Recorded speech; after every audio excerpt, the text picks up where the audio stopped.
சப்பாத்திக்கு நம்ம யூஸ்வலாக நிறைய சைட் டிஷ் சாப்பிட்ருப்போம். பட் சட்டுன்னு 10 நிமிஷத்தில் செய்கிற மாதிரி ஒரு சூப்பரான பச்சடி தஹி பிந்தி எப்படி பண்ணுறதுன்னு பார்க்கலாமா? அதுக்கு ஒரு கடாயில் எண்ணெய் சேர்த்துக்கோங்க. நான் இன்றைக்கி 1/4 கிலோ வெண்டைக்காய் எடுத்திருக்கேன். ஆயில் நல்லா ஹீட் ஆனதுக்கப்புறம் மீடியம் ஹை ஃப்ளேமில் 2 to 3 minutes வெண்டைக்காய் நல்லா ரோஸ்ட் பண்ணி எடுத்து வச்சுக்கோங்க. இப்போ ஒரு மிக்சர் ஜாரில் கொஞ்சமாக தேங்காய், 2 பச்சை மிளகாய், 2 சின்ன வெங்காயம், ஒரு பிஞ்சு சீரகம் சேர்த்து கோர்ஸாக அரைச்சி இதையும் எடுத்து வச்சுக்கோங்க.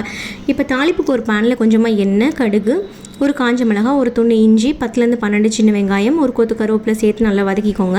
வெங்காயம் நல்லா வதங்கினதுக்கப்புறம் நம்ம அரைச்சி வச்சுருக்க கோகனட் பேஸ்ட்டு சேர்த்து கரெக்டாக 20 seconds மட்டும் வதக்கிட்டு அடுப்பை ஆஃப் பண்ணிக்கோங்க.